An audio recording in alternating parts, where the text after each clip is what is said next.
आपने चर्चाएं श्रवण करी। अकामः सर्व कामो वा मोक्ष कामो दारदी। कैसी भी भक्ति हो, कैसा भी संबंध हो, लेकिन संबंध होना आवश्यक है। भले ही किसी कामना की वजह से ही सही, पर भगवान से संबंध होना बहुत आवश्यक है। क्योंकि आत्म विसम्मतः पुंसाम, आत्मा के कल्याण के लिए परमात्मा का मिलन। आत्मा तो सिर्फ भगवान की भक्ति से, भगवान की कथा सत्संग से ही तृप्त हो सकती है। इसलिए किसी ना किसी प्रकार जीवन में भगवान से संबंध होना जरूरी है।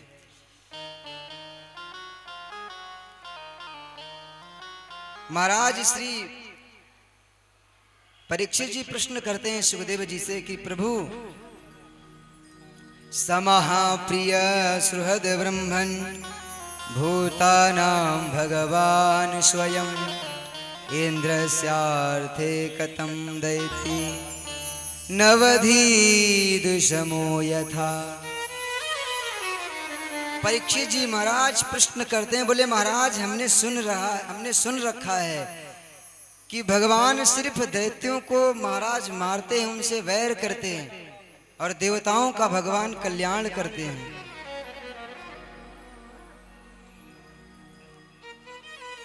प्रभु भगवान दैत्यों को, वैसे दैत्य और देवता दोनों ही भगवान के हैं। ये सारा जगत जब भगवान का है तो ये भगवान तो समदर्शी हैं, और समान रूप से नहीं, भगवान इनमें भेदभाव क्यों करते हैं।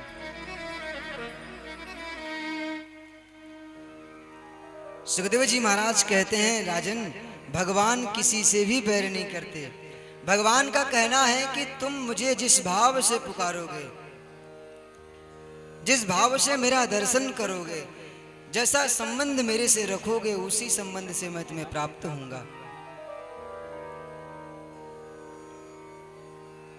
क्योंकि परीक्षित कोई भगवान से सखा रूप में संबंध रखता है, कोई महाराज पिता रूप में, कोई पुत्र रूप में। लेकिन सबसे सुंदर बात तो यह है कि भगवान को जिस रूप में प्राप्त करना चाहोगे, उसी रूप में भगवान प्राप्त हो जाएंगे।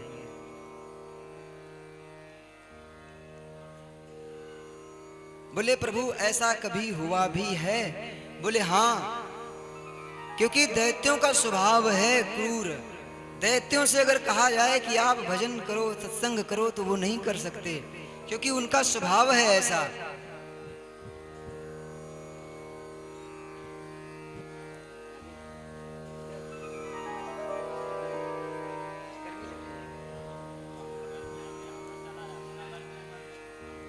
बोले महाराज अगर दैत्यों से भगवान कहें कि तुम मेरा भजन करो, तो दैत्यों से भजन नहीं हो सकता, क्योंकि दैत्य तो सिर्फ भगवान से वैर कर सकते हैं। वो दैत्य सिर्फ भगवान से महाराज वैर, और उनकी भावना ऐसी, उनका स्वभाव ऐसा है। और जिसका जैसा स्वभाव है उसे वही प्राप्त होगा प्यारे। और दैत्यों को भगवान मारते तो हैं, ये मारते दिखाई देते हैं, लेकिन भगवान उन्हें परम पद दे देते हैं। उन्हें अपने माँ के समान, अपने पिता के समान, लेभे गतिम धात्रिच्युताम ततोन्मयम कम वा दयालुम शरणम ब्रजेम। पूतना जो महाराज विष पिलाने आई, उसे भी भगवान ने अपने धाम को भेज दिया। एक ही बाण प्राण हरि लीना, एक बाण मारा, प्राण तो हर ही लिए, लेकिन भगवान ने उन्हें अपना धाम भी दे दिया। परीक्षित, भगवान दिखता है हमें कि भगवान वैर, लेकिन भगवान सबको समभाव से मानते हैं। जितना प्रेम भगवान देवताओं से करते हैं, इतना प्रेम दैत्यों से भी करते हैं।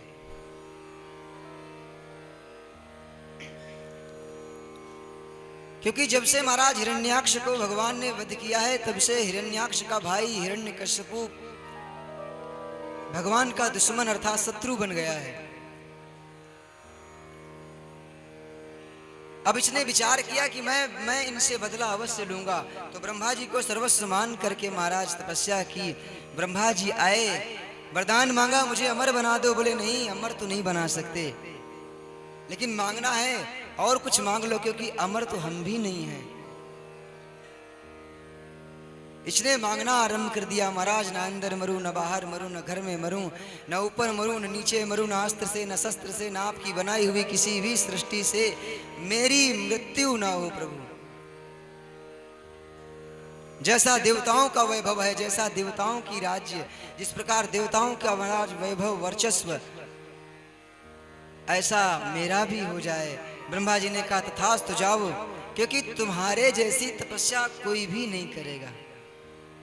36,500 वर्ष महाराज अंगूठे के पैर पर खड़े होकर के हिरण्यकश्यप ने दिव्य तपस्या की है।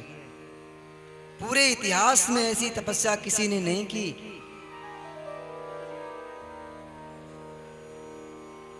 ब्रह्मा जी ने वरदान दिए, इसने अपने आप को समझ लिया कि मैं अब तो अमर हो ही गया, क्योंकि कोई मुझे मार नहीं सकता। सारे महाराज व्रत यज्ञ तप अनुष्ठान ब्राह्मण भोज सारी चीजें बंद करा दी। कोई मंदिर नहीं जाएगा, कोई पूजा नहीं, कोई पाठ नहीं।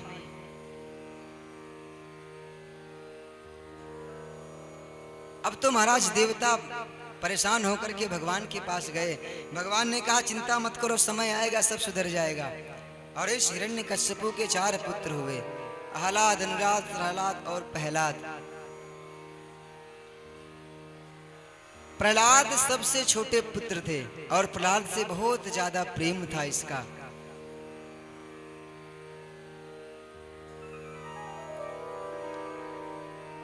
लेकिन प्रहलाद जी महाराज को पहले से ही बाल्यावस्था से ही जो रोग लग गया था, जिस रोग से ग्रसित हो गए थे, उस रोग से महाराज हिरण्यकश्यप बहुत वैर करता था।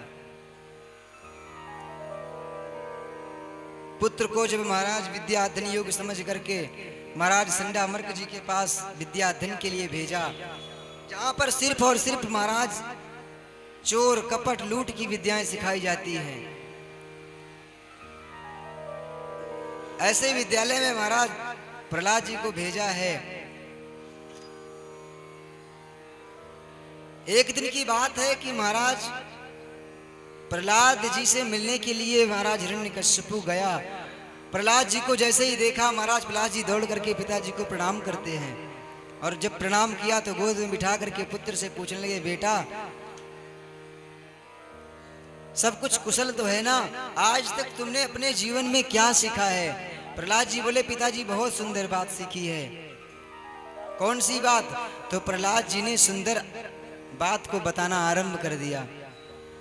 बोले, पिताजी तत् साधु मन्ये सुरवर्य देहिनां सदा समुद्विग्न दधियाम सद्गृहात् हित्वात्मपातं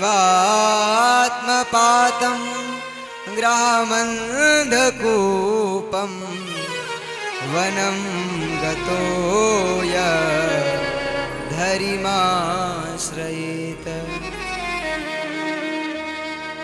बोले, पिताजी सबसे सुंदर मैंने जीवन में जो बात सीखी है ना, वो मैं आपको बता रहा हूं। जो गृहस्थी है ना, संसार है ना, ये अंधेरे कुआं के समान है। हर एक व्यक्ति नित्य प्रति जिसका जन्म होता है, जन्म होते ही कोई कहता है मैं पिता बन गया, कोई कहता है मैं पापा बन गया, मैं महाराज चाचा बन गया, लेकिन हर कोई आकर के इस अंधेरे कुएं में गिरता जा रहा है। कोई भी उसे कुछ ज्ञान नहीं देता, कोई भी नहीं समझाता। मैंने संतों के मुख से सुन रखा है, तत्साधु मन्ये सुरवर्य देहिनाम सदा समुद्वाग्रदियाम सदगृहात् हित्वात्मपातम ग्रामन्धकूपम। महाराज इस अंधेरे रूपी अंधेरे पाप को, इस अंधेरे कुएं को छोड़ करके वन में जाकर के भजन करना चाहिए, क्योंकि भगवान के भजन से ही जीवन में कल्याण है। जैसे ही महाराज प्रहलाद जी के मुख से बात सुनी, बहुत क्रोध आया, परंतु कुछ नहीं बोला। संडामर्क जी को पास में बुलाया है, क्योंकि बालकों की कोई गलती नहीं है, सब कुछ सिखाने वाला कोई दूसरा ही है। बुला करके डांट लगाई, अरे मेरे पुत्र को तूने क्या सिखा दिया? जिस वस्तु से मैं वैर कर, जिस चीज से मैं वैर करता हूं, तुम्हें पता भी है कि ये जब कोई नाम, कोई भक्त अगर भक्ति की बात करता है तो मुझे जरा से भी अच्छा, जरा से भी पसंद नहीं है। डांटते हुए बोला, अगर दोबारा मुझे इसके मुख से कोई ऐसा पाठ या सुनने को मिला तो महाराज मैं तुम्हें जीवित नहीं छोड़ूंगा। संडा अमर्क जी ने महाराज क्षमा याचना की है। हिरण्यकश्यप घर गया। अब महाराज गुरुदेव ने बहुत प्रहलाद को समझाया है। धीरे धीरे समय बीता। एक दिन प्रहलाद जी, महाराज प्रहलाद जी को लेकर गुरुदेव घर पर आए। कयाधु ने बड़ा सुंदर श्रृंगार किया है। प्रहलाद जी अपने पिता से मिलने गए। पिता ने गोद में बिठाया है। गोद में बिठा करके फिर वही बात पूछी, बेटा आज तक तूने कौन सी चीज सीखी है, कौन सी चीज तुझे अच्छी लग रही है? बोले पिताजी मैंने एक ही चीज सुनी है। उस बार तो मैं एक पाठ पढ़ के आया था, अब की बार तो मैं अनेक अर्थात 9 पाठ सुनाऊंगा आपको। एक नहीं 9 चीजें मैंने प्राप्त की है। हिरण्यकश्यप बोला, बेटा कौन सी चीज है? तो महाराज प्रहलाद जी कहते हैं, पिताजी सुनिए। श्रवणम कीर्तनम विष्णु स्मरणम पाद सेवनम अर्चनम वंदनम दास्यम सख्यात्मनिवेदनम। बोले पिताजी 9 चीजें सीखी है और अब की बार 9धा भक्ति श्रवण करा बैठे। बोले पिताजी भगवान से मिलने के 9 मार्ग हैं। श्रवणम कीर्तनम विष्णु स्मरणम पाद सेवनम अर्चनम वंदनम दास्यम सख्य। 9धा भक्ति को जैसे ही महाराज प्रहलाद जी ने सुनाया, सुगोद से उठा करके भूमि पर पटक दिया और उठ करके महाराज गुरुदेव के गले पर तलवार रख के बोला, आज तूने ही मेरे पुत्र को बिगाड़ा है। अरे तेरे पास मैंने पढ़ने के लिए भेजा था और तू मेरे ही शत्रु के खिलाफ मेरे पुत्र को शिक्षाएं दे रहा है। गुरुदेव ने कहा, नहीं प्रभु मैंने ऐसा कोई काम नहीं किया है। आपके जाने के बाद मैंने बहुत समझाया, लेकिन लग रहा है ये सिखाया नहीं, ये पहले से सिखाया है। हिरण्यकश्यप को क्रोध आया। बोले अब मैं इसे अपने पास नहीं रखूंगा, क्योंकि जब कोई किसी अंग में रोग हो जाए तो उसको ज्यादा दिन रखना नहीं चाहिए, नहीं तो वो विष के समान हो जाता है। आदेश दिया कि जाओ इसे मेरी नजरों से दूर कर दो। सैनिक ले जा करके गए, बड़े बड़े पहाड़ों से फेंका है, हाथियों के महाराज बीच में डाल दिया, सर्पों के बीच में डाला है, लेकिन वही सर्प आज प्रहलाद जी महाराज का श्रृंगार बन गए। बहुत कष्ट दिया लेकिन प्रहलाद जी पर आंच भी नहीं आई। जिसकी भगवान जिस पर कृपा करना चाहे उसका इस संसार में कोई भी बाल बांका नहीं कर सकता। दौड़ते हुए गुरुदेव आए। बोले महाराज एक मौका और दो, अब की बार निश्चित इसे सुधार दूंगा। और अब की बार लेकर के फिर विद्यालय गए। एक दिन महाराज गुरुदेव से एक भूल हो गई। गुरुदेव थोड़ा विद्यालय एक समय आने पर लेट हो गए। सारे विद्यार्थी मिलकर के खेल रहे थे। कभी विद्यार्थी छुप रहे थे तो प्रहलाद जी ढूंढ रहे थे, कभी प्रहलाद जी छिपते हैं तो विद्यार्थी ढूंढते हैं। और इसी बीच में महाराज सुंदर अवसर मिल गया है प्रहलाद जी को। सबको अपने पास में बुलाया और ज्ञान, सुंदर सा ज्ञान प्रदान किया है। देखिए जिस प्रकार हम ये खेल खेल रहे हैं, ऐसे हमारा जीवन भी आंख मिचोली का खेल है। विद्यार्थियों ने कहा प्रहलाद जी ऐसी कौन सी बात है? बोले हाँ ऐसा ही है, क्योंकि ये जगत भगवान से उत्पन्न हुआ है। जब प्रलय हुई तो भगवान ने सबको अपने उदर में छिपा लिया और भगवान ने पुनः सबको ढूंढ करके स्थापित कर दिया। और आज भगवान हम सब के मध्य में हैं और आज भगवान को ढूंढने का समय है। लेकिन हम उन प्रभु को भूल करके पूरा समय यूं ही व्यर्थ गंवा देते हैं।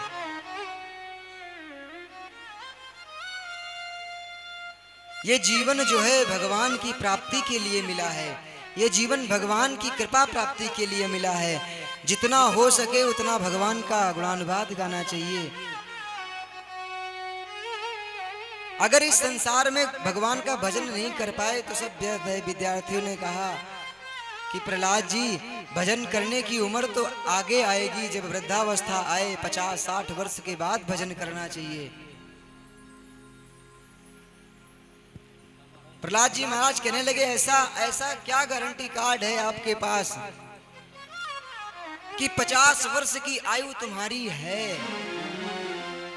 ऐसा कौन सा महाराज तुम्हारे पास लिखित प्रमाण है कि तुम कल जीवित रहोगे? याद रखो, जीवन में जब तक हो, जिस समय जन्म हुआ है, अगर आयु कम है तब भी भजन कर सकते हैं। ये जरूरी नहीं कि महाराज लंबी आयु हो या वृद्धावस्था में हम भजन करें।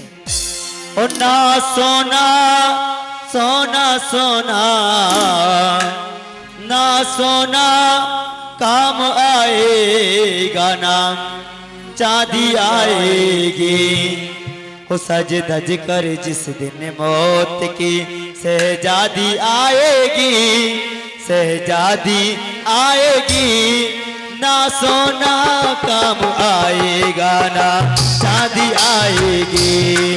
हो ना सोना काम आएगा ना चांदी आएगी। सज धज कर जिस दिन मौत की शहजादी आएगी, शहजादी आएगी। हो ना सोना काम आएगा ना चांदी आएगी। हो ना सोना काम आएगा ना चांदी आएगी।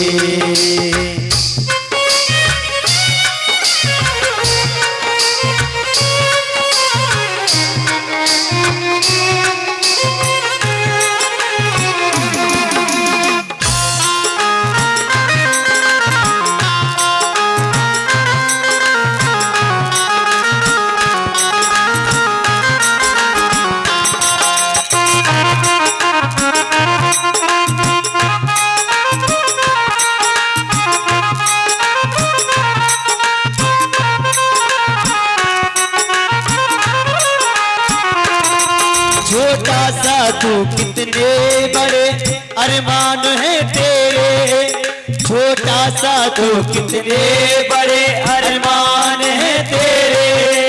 मिट्टी का तू सब सोने के सामान है तेरे।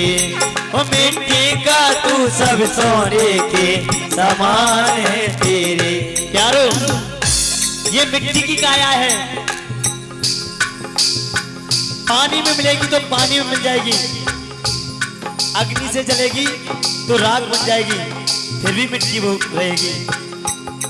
छोटा सा तू कितने बड़े, इंसान छोटा सा होता है लेकिन ख्वाब होते हैं बंगला, गाड़ी,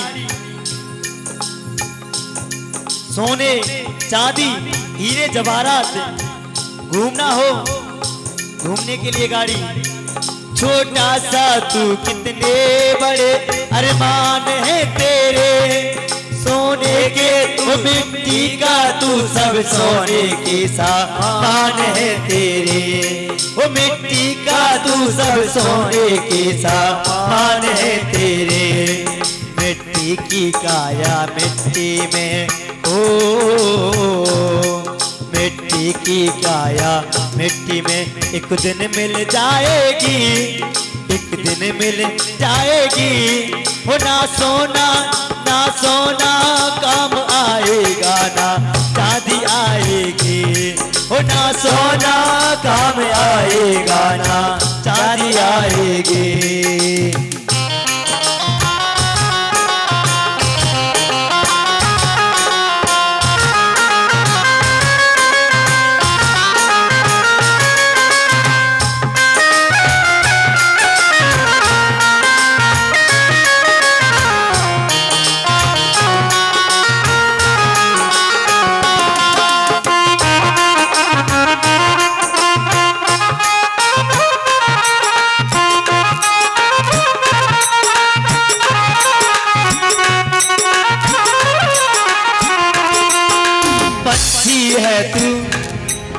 पंछी है तू पर खोल पिंजरा तोड़ के उड़ जा, पंछी है तू पर खोल पिंजरा तोड़ के उड़ जा, और मोह माया के सारे बंधन तोड़ के उड़ जा, और मोह माया के सारे बंधन तोड़ के। कौन किसका है?